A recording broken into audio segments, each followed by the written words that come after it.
God called me to ordination over a number of years, but He called me through reading the Bible, through my parents and family, but also powerfully through my non-Christian friends.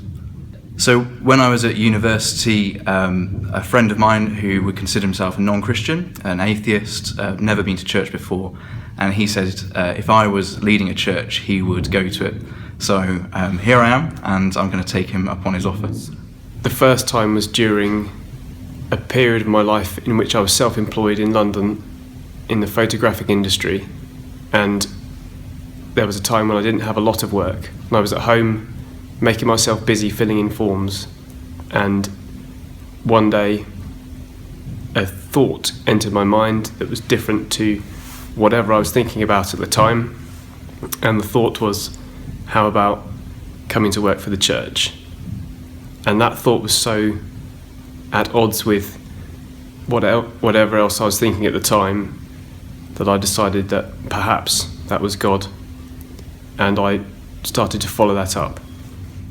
So I was in Teze, and the bishop made a joke about me wearing a purple t-shirt, which I didn't understand, and it later came out that he thought, along with my priest at the time, that I had a vocation to be a priest, and that's where the conversation started for me, because it wasn't something that I just dismissed, and I knew I needed to dig deeper and find out what that was about. So I was working as a youth offending officer in West Sussex, dealing with a lot of broken young people aged 10 to 18. Through the course of counselling them, their issues were very deep. It felt like the things that we were doing to try to help them was trying to put a plaster over a gushing wound, and actually the wound was very deep, and what they needed was Jesus Christ to really change them. Well, that got me thinking, well, is some kind of full-time Christian work, not necessarily pastoral ministry, an option? Wholly independently of that, the curate at our church invited my wife and myself over for dinner, and out of that he suggested, had I thought about going into full-time pastoral ministry, to which I responded, not really, but I have been having these kind of, I guess, greater desire to share Christ with people. That then set me on the road. It was a very surprising call, actually. As a non-churchgoer, I found myself being inexplicably drawn up to Mount St Bernard's Abbey in Shepshed in my mid-20s, and was very surprised to find myself sitting in the church, quite often wondering, what am I doing here? But I knew that God was in there somewhere, and this set me off on the journey of wondering about faith, and particularly mine, and where I would go from there. I first heard my calling to ordained ministry when I was on pilgrimage in Teze in 2006. Over the following months and years, I resisted that calling and tried to ignore it, but God was persistent and continued to call me. I didn't hear God calling very well to begin with, because I was sure I'd found my vocation, which was to be a lawyer, and I'd been working towards that. But gradually I began to feel an increasing restlessness in what I was doing, and particularly when I was in church or in prayer, feeling that God was calling me to something new and something different. I began to take that seriously, and I think I heard God most clearly through other people who would say to me, I think God's calling you to something in the church. Or the time I was out with a friend in the bar who just turned to me and said, I think you're going to be a priest one day. And then that started to build to the point I couldn't ignore it. I decided to go and talk to the vicar at my church about this sense I was getting. I said, can I speak to you about my journey, what I'm doing in the church? And she said, yes, I was just coming to ask you to come to speak to me about a possible call to ordained ministry. So I felt then quite clearly I'd finally at that point heard what God may have been saying.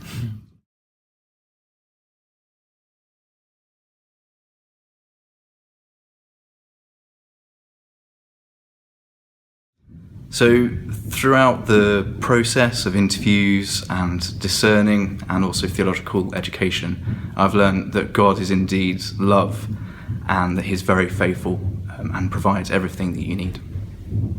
I always knew that God was great and loving and kind, but through the process I've perhaps learnt about those fundamental things in more depth and breadth. I think God is incredibly patient. I think that's something that I've really experienced. And also that God really does have a plan, and you might not agree with what it is always, but definitely God knows what you are made for, and I would encourage other people to know that God knows what you are made for. I think actually, particularly through college, I have to say it's thrown up more questions than answers, and I think that's because of the character of God, because the more you learn about him through his word, the deeper you go, and you dig deeper and you find out more about him, what he's like. And I've particularly just valued learning about his character. God has attributes, so he's just, he's loving, he's kind, but it's not that he just has attributes, he is those attributes all of the time. So he is the definition of goodness, of kindness, of justice, of love. So knowing that is the God that I live for, who made me, who I serve, that's what spurs me on to go into this vocation. And I think that's probably what I've learned most about God through all this. That God really does call all kinds of people to all kinds of roles and ministry within the church, even me.